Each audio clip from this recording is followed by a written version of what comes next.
विस्तार विशेष में आपको उन मुद्दों से रूबरू कराने जा रहे हैं जो सीधे आपसे जुड़े हुए हैं। विस्तार विशेष में हम सिस्टम से सवाल करेंगे, आपके मुद्दे उठाएंगे और तब तक उठाते रहेंगे जब तक आपके इन मुद्दों का समाधान नहीं हो जाता।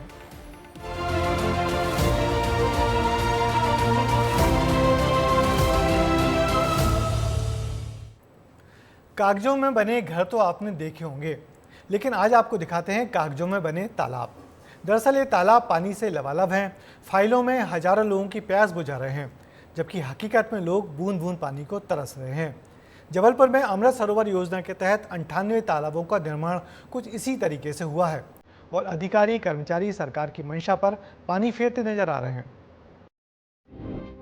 जब सूखे हैं तालाब तो कैसे बदलेंगे हालात।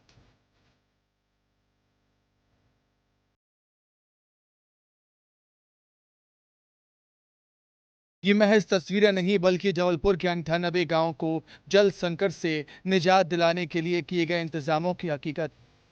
गांव वालों की प्यास बुझाने के लिए बनाए गए तालाब खुद प्यासे हैं, बूंद बूंद पानी के लिए मोहताज हैं, जबकि कागजों में सभी 98 तालाबों का निर्माण पूरा हो चुका है। रहीमन पानी राखिए बिन पानी सबसून, पानी गए न उबरे मोती मानस चून। कबीर का ये दोहा यही बताता है कि मानव जीवन के लिए पानी कितना ज्यादा जरूरी है। सरकार भी इस बात को स्वीकार करती है और यही वजह है कि केंद्र सरकार ने आज से 3 साल पहले अमृत सरोवर योजना की शुरुआत की थी, जिसमें हर एक जिले में 70 से ज्यादा तालाबों का नवीनीकरण करना था, निर्माण कराना था। विस्तार न्यूज की टीम अमृत सरोवर योजना की हकीकत जानने के लिए जबलपुर से महज 10 किलोमीटर दूर देवरी बंसनी पहुंची। तालाब की तस्वीरें बता रही हैं कि काम में कितनी लापरवाही बरती गई है और कितना भ्रष्टाचार हुआ। जब हमने वहां मौजूद लोगों से बात की तो उन्होंने इस तालाब और योजना का काला चिट्ठा खोलकर हमारे सामने रख दिया। कितनी परेशानी हो रही है पानी के लिए, कितने चक्कर काट? बहुत ज़्यादा परेशानी हो रही है। हम लोग बहुत गंदा पानी पी रहे हैं गांव में। और यहाँ पे पानी सरपंच सचिव कुछ नहीं कर रहे हैं। ये कब से आपने बनती हुई देखा और ये हकीकत क्या है इसकी? क्या ये 4 साल से बन रहा है, लेकिन कोई मतलब नहीं है। अब यहाँ से देखिए, यहाँ गेट लगने का था लेकिन गेट भी नहीं लगा। और गांव में चल के आप देखिए, कुआं में पानी ही नहीं है। हम लोग पूरा गंदा पानी यूज कर रहे हैं पीने के लिए। पानी की बहुत ज़्यादा समस्या है। बहुत दिक्कत होती है। पानी पीने के लिए पानी नहीं है। गांव में कुआं पूरा सूख गया है, उसमें गंदगी, कीड़े मकोड़े, अलग गंदा वाला पानी पी रहे हैं हम लोग। अगर ये तालाब बन जाता तो क्या राहत मिलती? हाँ, इससे राहत मिल जाती। क्या है, इसमें जो झर निकलती है पानी की, इसके जो स्रोत है वो कुएं पकड़ लेते और बोर पकड़ लेते, तो उससे राहत बन जाती। लेकिन ये बना है, इसको सिस्टमेटिक बनाया नहीं है। अब वो अभी नहर चल रही थी, उसका पानी स्टॉक है। अभी 10 दिन हुए नहर को बंद हुए, खाली हो गया है। तालाब निर्माण में किस कदर भ्रष्टाचार और लापरवाही बरती गई, इसकी वानगी भी देख लीजिए। बीच तालाब में पड़ी निर्माण सामग्री बताती है कि अभी निर्माण पूरा नहीं हुआ है, जबकि 3 साल से काम जारी है। बरसात का पानी कैसे रुकेगा जब गेट ही नहीं है? तो किनारे भी घटिया तरीके से बनाए गए हैं। अब जरूरी हो गया था कि उस गांव का भी रुख करें जिसके लिए ये तालाब बनाया गया है। समझना जरूरी हो गया था कि इस तालाब के बनने से गांव की जिंदगी कितनी आसान होती है।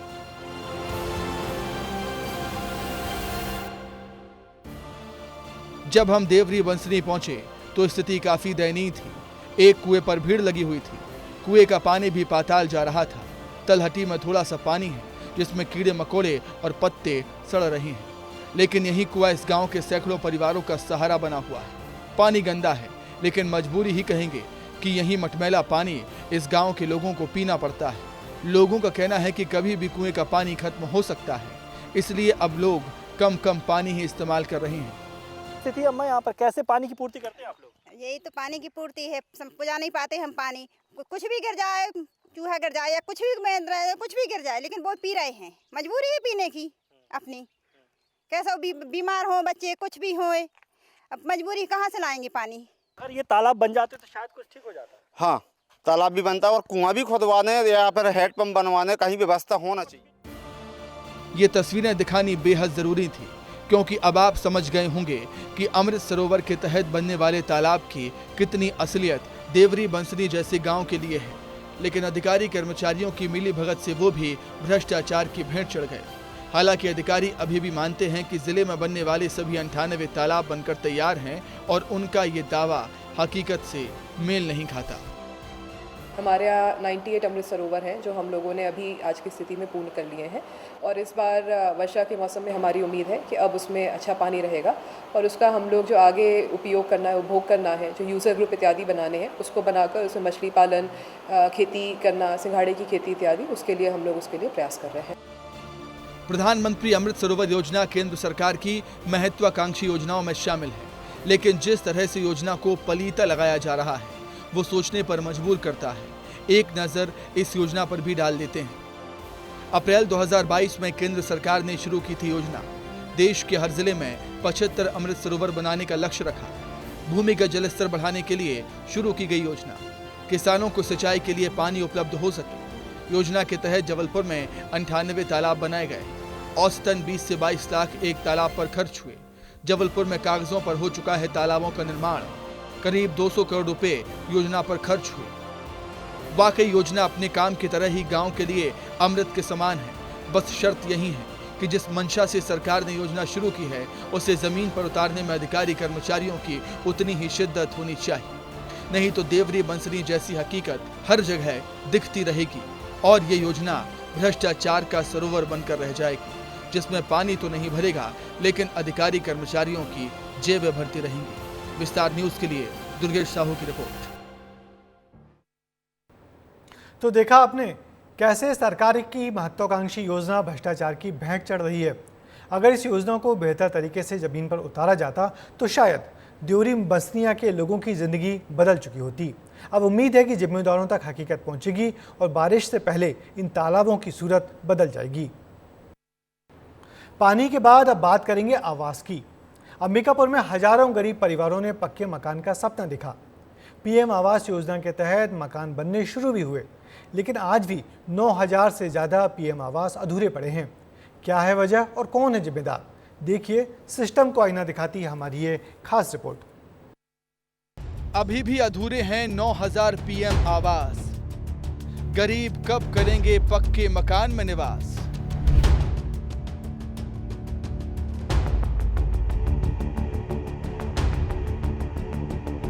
छत्तीसगढ़ में विष्णुदेव की सरकार बनने के बाद प्रधानमंत्री आवास योजना को गति देने की कोशिश की जा रही है, लेकिन उसके बाद भी सरगुजा जिले में 55,000 मकानों का ही निर्माण हुआ है और अब भी 9 से 10,000 मकानों का निर्माण नहीं हो सका है। इन मकानों का निर्माण इसलिए नहीं हुआ है क्योंकि अधिकतर हितग्राहियों के खाते में पैसा नहीं पहुंचा है। तो जिन हितग्राहियों के खाते में पैसा पहुंचा, लेकिन उन हितग्राहियों के खाते से पैसे निकलवा कर दलालों ने हजम कर दिए। ये तस्वीरें सरगुजा में प्रधानमंत्री आवास योजना के तहत बन रहे मकानों की हैं। कहीं दीवारें खड़ी हैं लेकिन छत का इंतजार है, कहीं दीवारें ही पूरी खड़ी नहीं हो पाई तो कई मकानों को दरवाजों की दरकार है। ये तो महज कुछ तस्वीरें हैं, लेकिन जिले में करीब 9000 ऐसे मकान हैं जो आधे अधूरे ही जर्जर होने की कगार पर पहुंच गए हैं। मैन पार्ट के ज़्यादातर गाँव में ये पीएम आवास दलालों और बिचौलियों की भेंट चढ़ते हुए नजर आ रहे हैं। ये हैं शीतल, पीएम आवास योजना के हितग्राही। खाते में रुपये आए तो पक्के मकान का सपना संजो लिया। कच्चा मकान तोड़कर काम भी शुरू किया, लेकिन गांव का सरपंच बहला फुसला कर रुपये और सामान ले गया। महीनों बीत गए लेकिन ना तो रुपये मिल रहे हैं, ना ही मकान बना पा रहा है। पीएम आवास अभी 5 साल हो रहा है भैया, 5 साल हो रहा है। जो छड़ गिराया सामने दरवाजा के सामने, उसको सरपंच ले गया। गिट्टी गिराया उसको भी ले गया ना। मेरा घर अभी तैयार नहीं हो रहा है।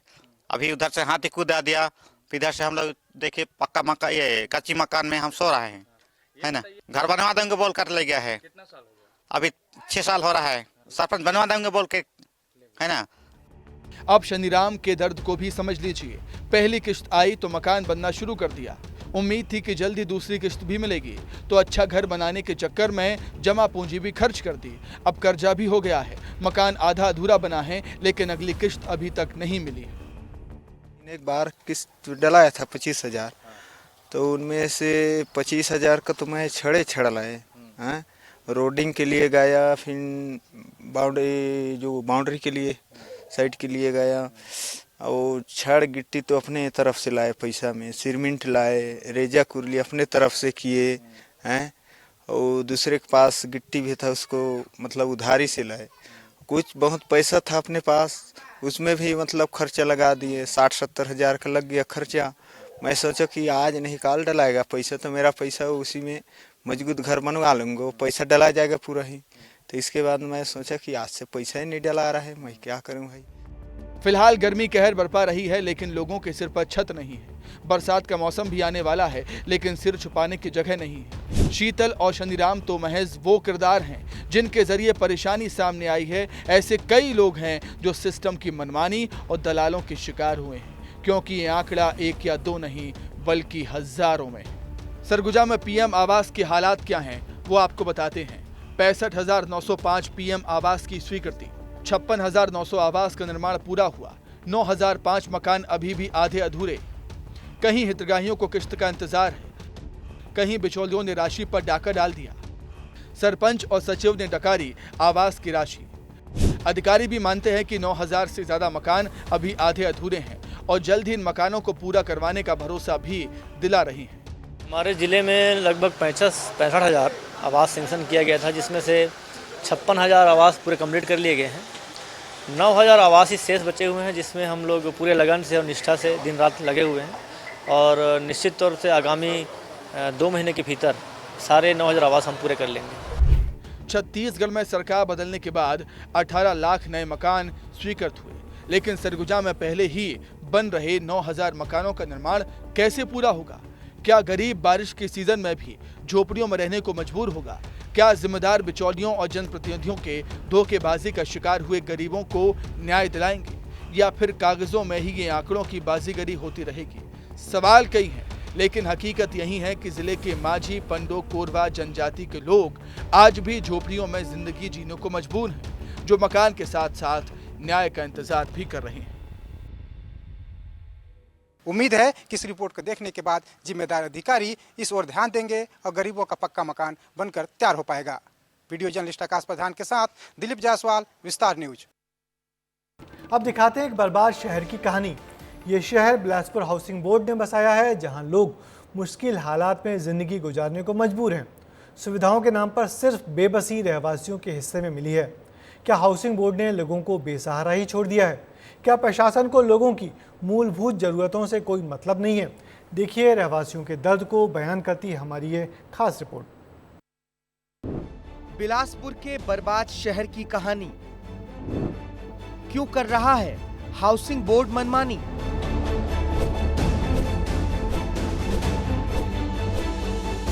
दरकती दीवारें, खंडर होते जा रहे आशियाने, घरों के पास उगती झाड़ियों का जंगल, खराब सड़कें और गंदगी का अंबार।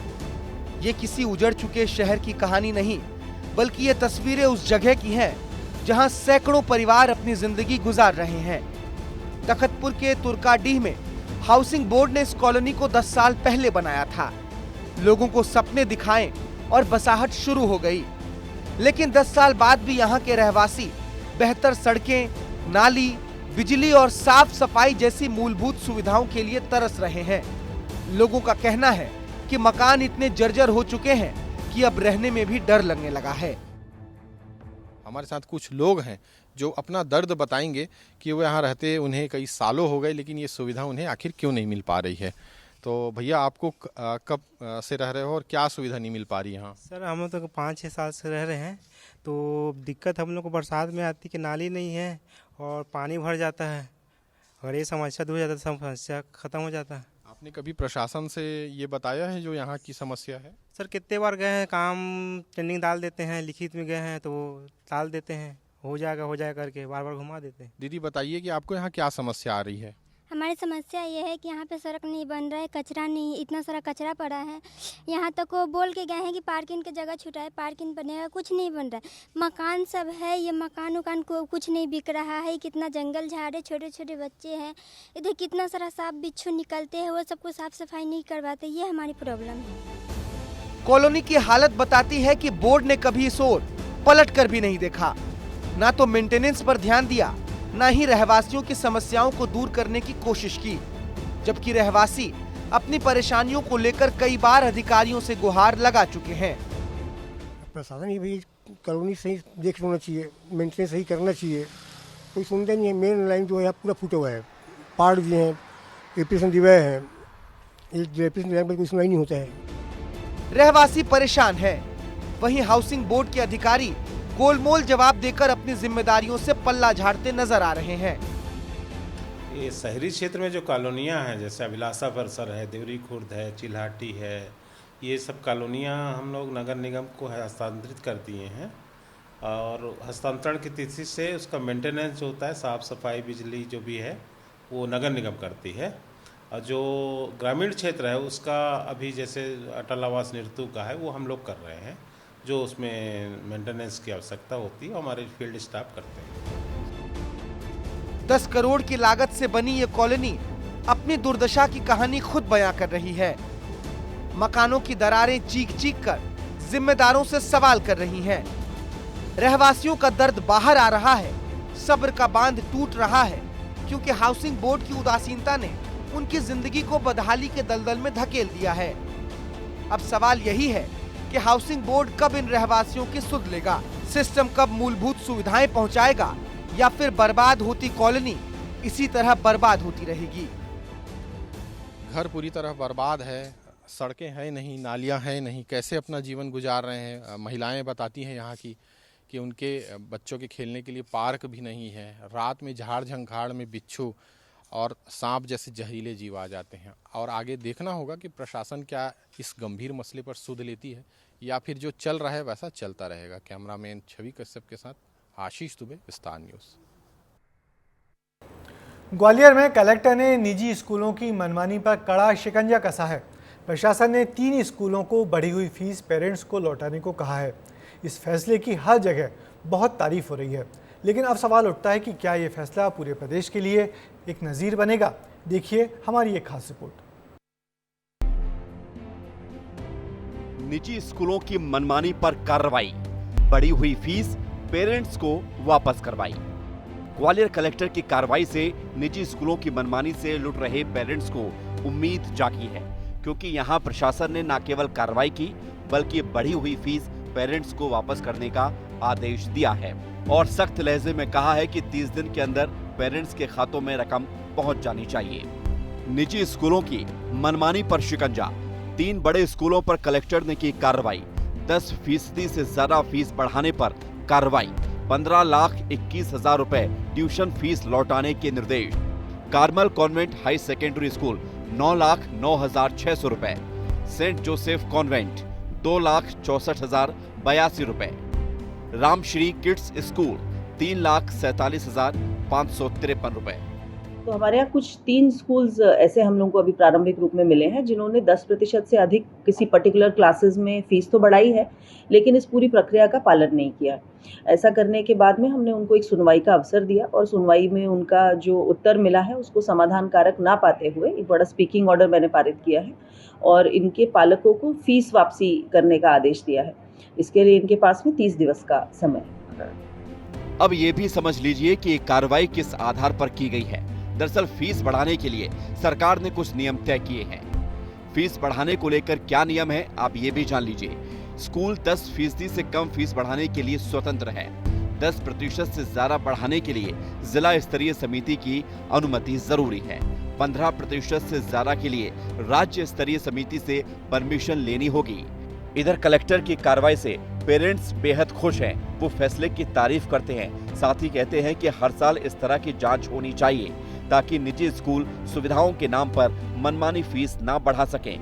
उन्होंने कहा कि सभी निजी स्कूलों की जांच होनी चाहिए, क्योंकि स्कूल फीस बढ़ाने से लेकर यूनिफॉर्म और किताबों में भी इनका कमीशन रहता है।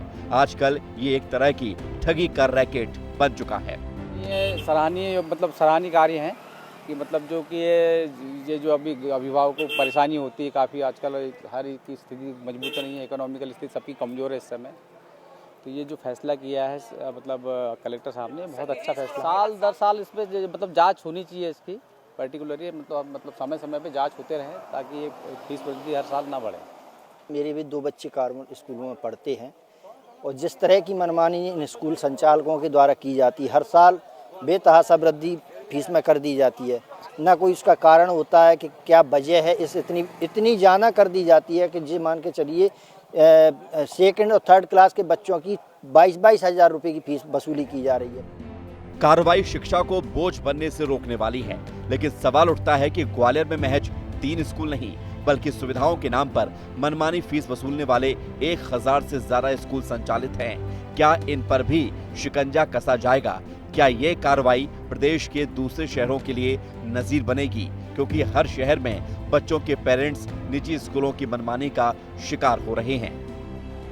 ग्वालियर में 3 बड़े स्कूलों के द्वारा बड़ा चढ़ाकर फीस वसूलने का मामला सामने आया है, जिसमें कलेक्टर ने इन तीनों बड़े स्कूलों को आदेश दिया है कि 15 दिन के अंदर 15 लाख रुपए से अधिक फीस अभिभावकों को वापस लौटाई जाए। कलेक्टर ने 35 से अधिक निजी स्कूलों को भी नोटिस जारी किया है, लेकिन सबसे बड़ा सवाल ये है कि शहर के अंदर 1200 से अधिक ऐसे निजी स्कूल हैं जो लगातार हर साल फीस वृद्धि करते हैं। क्या ऐसे में प्रशासन उन पर कोई कार्रवाई करेगा या नहीं, यह देखने वाली बात होगी। कैमरामैन संजय चंदिल के साथ अनिल गौर, विस्तार न्यूज। तो हमने आपसे जुड़ी खबरें दिखाई, आपके मुद्दे उठाए। आगे भी हमारी कोशिश रहेगी कि विस्तार विशेष में आपके मुद्दों, आपकी खबरों को प्रमुखता से जगह मिले। अब मुझे दीजिए इजाजत, आपसे फिर मुलाकात होगी आपकी कुछ और खबरों के साथ। तब तक के लिए नमस्कार।